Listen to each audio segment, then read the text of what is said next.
आपके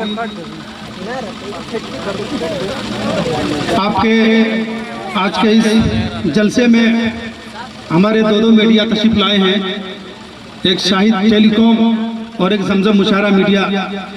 इन दोनों के जरिए से पूरी दुनिया में इस जलसे का पैगाम इंशाअल्लाह दिखाया जाएगा।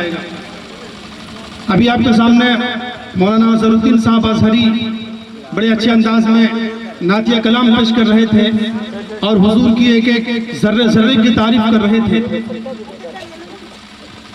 जब उस ज़ात गिरामी का नाम लिया जाए और उस ज़ात गिरामी की तारीफ हो तो कम से कम हमारा यह हक बनता है कि हम कम से कम सुभान अल्लाह अल्हम्दुलिल्लाह ही बोलते। बिल्कुल भाई। असल हजरत मौलाना हमारे यहाँ का माहौल ये है कि सुभान अल्लाह लोग बोलना चाहते हैं लेकिन बगल वाला बोलने नहीं देता है, वो टांग खींच लेता है। ऐसा है ना? नहीं, ये हिंदुस्तान की रिवायत है, टांग खींचने की रिवायत हिंदुस्तान की है। अगर बगल वाले को सुभान अल्लाह बोलना चाहते हैं तो कहता है बगल वाला चुप नहीं, क्या बोल रहा है, क्या चिल्ला रहा है। तो ये आज से नहीं, ये शुरू से रिवायत चली आ रही है। एक साहब हिंदुस्तान के बाहर चले गए केकड़ा बेचने के लिए। केकड़ा समझते हैं ना? केकड़ा, खोखरा जिसको बोलते हैं। तो बेचने चले गए बाहर मुल्क, और जिस बर्तन में केकड़ा रखा हुआ था उसमें ढक्कन नहीं था और सारा केकड़ा बिल्कुल जिंदा था। एक आदमी आया और कहा कि भाई आप कहाँ से ताल्लुक रखते हैं? कहा मैं हिंदुस्तान का हूँ, आपके बर्तन में केकड़ा सब जिंदा है लेकिन आप इसमें ढक्कन नहीं लगाए, क्या बात है? ये भाग नहीं जाता है निकल के? कहा रे भाई साहब आपको मालूम नहीं, ये सब केकड़े हिंदुस्तान के हैं, अगर एक निकलना चाहता है तो 3-4 मिनट उसकी टांग खींच देता है। तो ये हमारी हालत है। माशाअल्लाह। ऐसा नहीं है ना?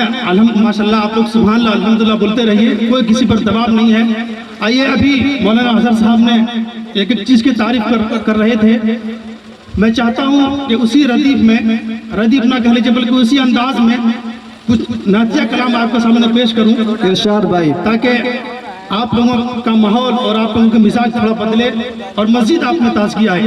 खासतौर से अहले स्टेज की मैं तवज्जो चाहूँगा, इंशाल्लाह मचल जाएंगे आप लोग। सुने के सारी सदियों पे जो भारी है वो लम्हा मिलता, सारी सदियों पे जो भारी है वो लम्हा मिलता, एक आज सरकारे दो आलम का जमाना मिलता। माशाअल्लाह। सारी सदियों पे जो भारी है वो लम्हा मिलता, एक आज सरकारे दो आलम का जमाना मिलता। और आपको देखता मक्के से हिजरत करते हुए, आपको देखता मक्के से हिजरत करते हुए, आपका नक्शे कदम आपका रास्ता मिलता। वाह भाई वाह, सुभान अल्लाह, रास्ता मिलता। और सुने के आपको देखता ताइफ में दुआएं देते हुए, आपको देखता ताइफ में दुआएं देते हुए, यूं मेरे सब्र तहम्मुल को सलीका मिलता। वाह। यूं मेरे सब्र तहम्मुल को सलीका मिलता और सब कुछ लाकर रख देता आपके कदमों में। अले स्टेज सब कुछ माशाल्लाह। हमारे शोरा इकराम में तशरीफ ला चुके हैं हमारे बड़े भाई हसानुल हिंद यहाँ का शायर हजरत कारी फिरदौस कौसर साहब भी तशरीफ ला चुके हैं, इंशाल्लाह आपके रूबरू होंगे। समाज फरमाए हजरत। इरशाद भाई। सरफराज सुंबुल साहब माशाल्लाह बिहार की सरजमीन से आपके लिए यहाँ आए हैं, इंशाल्लाह भरपूर आप उनको सुनेंगे और लुत्फ अंदोज होंगे।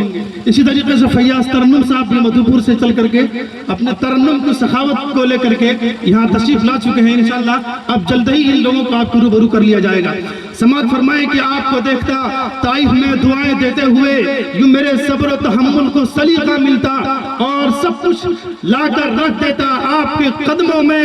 नुसरतें दी के लिए जब भी इशारा मिलता, नुसरतें दी के लिए जब भी इशारा मिलता, और आपके पीछे खड़े होकर मैं नमाजें पढ़ता, आपके पीछे खड़े होकर मैं नमाजें पढ़ता, आपके कदमों के नीचे मुझे सजदा मिलता, आपके कदमों के पीछे मुझे सजदा मिलता।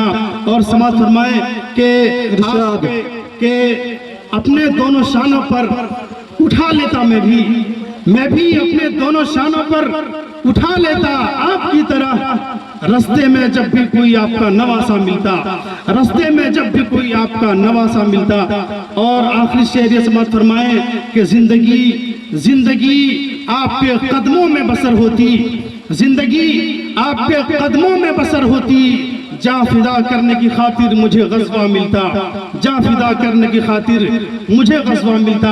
आइए हजरात व सामीन, अब प्रोग्राम की कार्रवाई को मज़ीद आगे बढ़ाते हैं और एक और शायर से मुलाकात करते हैं जिस शायर की आवाज़ में बिल्कुल मासूमियत भरी हुई है। इंशाल्लाह मैं आपको उनके रूबरू कर रहा हूँ और बड़े ही अदब के साथ अपना रफ़ीक़ दर्स कारी फिरदौस बरी साहब से मैं गुजारिश कर रहा हूँ कि तशरीफ़ लाएं और अपने शायरी से सामीन को महसूस फरमाएं।